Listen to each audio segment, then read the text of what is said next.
स्वागत है आपका दिव्य दिल्ली न्यूज में। आज हम आपको अपने हेल्थ कार्यक्रम में कुछ स्पेशल दिखाने वाले हैं, तो रुक करते हैं आज के कार्यक्रम की ओर। डॉक्टर रजनी, क्या हर तरह की जो शरीर में गांठ होती है वो क्या कैंसर हो सकती है? अगर हमारे शरीर में कहीं पे भी गांठ अगर हो रही है तो सबसे पहले हम उसको टच करके देखेंगे वो गर्म है या उसमें कोई स्किन का एलिवेशन हो रहा है। अगर वो मांस की गांठ होगी तो वो बाहर से एलिवेटेड दिखेगी और टच करने पे वो गर्म रहेगी। और अगर आपके शरीर में कहीं एक्सटर्नल गांठ बन रही है, अगर रीढ़ की हड्डी पे गांठ है या बच्चेदानी के अंदर जो एक्सटर्नल गांठ हैं, स्किन के ऊपर गांठ हो रही है, सो ये गांठ जो अगर हम इसमें लोकल एप्लीकेशन में कुछ मेडिकेटेड ऑयल्स को यूज़ करते हैं, ये कांचनार की जड़ी बूटी आती है उसका लेप लगाते हैं या थोड़ा सा उसको गर्म हॉट फर्मेंटेशन देते हैं तो ये गांठें खुद ब खुद डिज़ोल्व भी हो जाती हैं। और अगर 2 सप्ताह तक लगातार आपने उसकी सेकाई करी है उसके बाद भी गांठ डिज़ोल्व नहीं हो रही है तो इमीडिएटली फिर आपको डॉक्टर्स को दिखाना चाहिए और उसका प्रॉपर डायग्नोज करना चाहिए कि वो गांठ किस कारण से हो रही है। जिसमें 10 मिलियन लोगों को देखा जाए तो कैंसर की समस्या लगातार बढ़ रही है, तो इसमें हमें कैसे पता चले कि कैंसर के क्या लक्षण होते हैं? जैसे आपने बताया कि गांठ कई प्रकार की होती है, तो ऐसे किन सिम्टम्स से पता चले कि ये कैंसर की बीमारी है या कोई और बीमारी? देखो, जब भी आपको कोई कैंसरस गांठ होगी जिसको हम बोलते हैं बिनाइन ट्यूमर है या मैलिग्नेंट कोई भी ट्यूमर्स है, तो जब भी आपको कैंसर की गांठ होगी सबसे पहले आपका वेट रिडक्शन होगा, भूख आपकी कम हो जाएगी, बुखार आपको आएगा, शरीर में थकावट लगेगी, कमज़ोरी ज़्यादा लगेगी।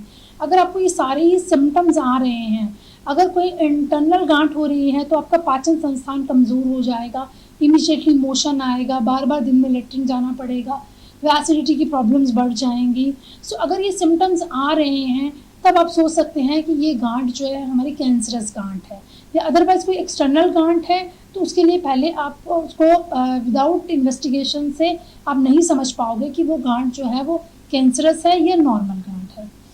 हमारे शरीर में जब कैंसर के गांठ पनपती हैं, क्या होता है कि जितने भी हमारे सेल्स होते हैं वो डुप्लीकेट करते हैं, 2 से 4 से 8 ऐसे सेल्स बनते हैं।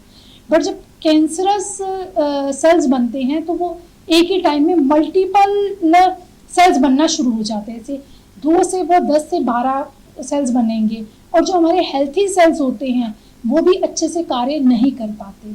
जब शरीर में कैंसर की बीमारी आती है तो जो कैंसरस सेल्स होते हैं वो शरीर में कमज़ोरी पैदा करते हैं और जो नए सेल्स हमारे बनने हैं अगर वो भी सही नहीं बनते हैं तो पेशेंट की प्रॉब्लम बहुत ज़्यादा बढ़ जाती है।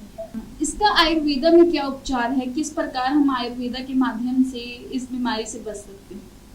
आयुर्वेदा में हम पेशेंट को अगर किसी को डायग्नोज है कैंसर तो सबसे पहले जो काम किया जाता है उसकी इम्यूनिटी को बूस्ट किया जाता है, क्योंकि जब कैंसर के सेल्स बहुत ज़्यादा मात्रा में बढ़ना शुरू होते हैं तो हमारे जो नॉर्मल सेल्स होते हैं उसकी कार्य क्षमता भी कम हो जाती है। तो इसके लिए हमें इम्यूनिटी बूस्टर जिसको हम बोलते हैं, हमें अपने शरीर के लिए डिफेंस मैकेनिज्म को बढ़ाना होता है और अपने शरीर में ही ऐसी चीज़ों का प्रोडक्शन ताकि हमारे शरीर के जो सेल्स बने वो एक्टिव सेल्स बने। इसमें भी अगर हम बात करते हैं तो 120 डेज तक अगर लगातार कोई आप आयुर्वेदिक दवाई ले रहे हैं तो लगातार 120 दिन तक कम से कम आपको दवाई लेनी चाहिए ताकि जो आपके नए सेल्स बने वो हेल्थी सेल्स बने।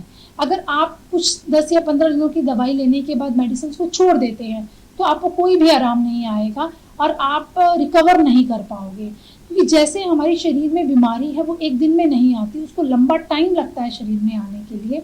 इसी तरह जब शरीर में एक बार बीमारी बन जाती है तो उस बीमारी को शरीर से बाहर जाने के लिए भी बहुत लंबा टाइम लगता है।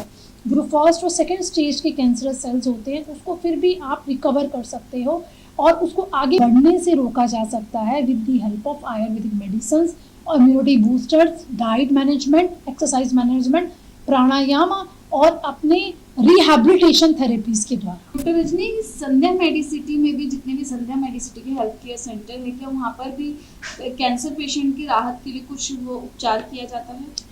हाँ, यस, यहाँ पे हम रेगुलर हमारी डॉक्टर्स की टीम जो है वो पेशेंट्स को काउंसल करती है, उनके कारण को समझते किस वजह से उनको प्रॉब्लम्स हो रही हैं और उनको प्रॉपर डाइट शेड्यूल प्रोवाइड करती है ताकि वो अपने ही सेल्स जो है उनकी बॉडी में हेल्थी सेल्स प्रोड्यूस्ड हो।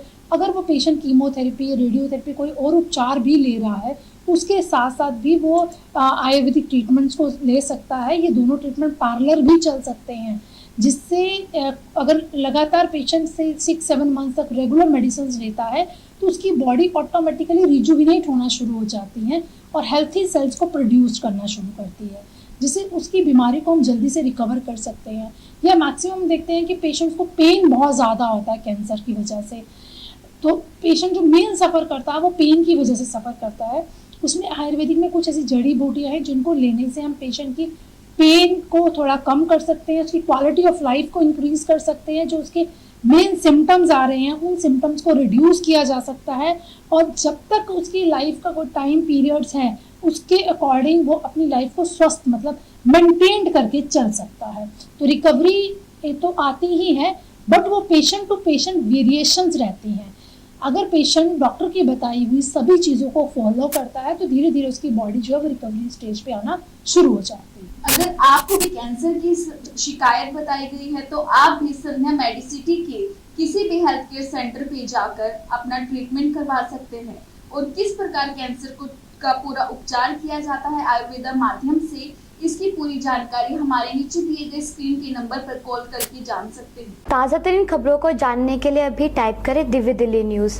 नीचे दिए गए सब्सक्राइब बटन को दबाएं और नोटिफिकेशन के लिए दिए गए बेल आइकन को क्लिक करें। हमारे वीडियोस को लाइक, शेयर और कमेंट करना ना भूलें।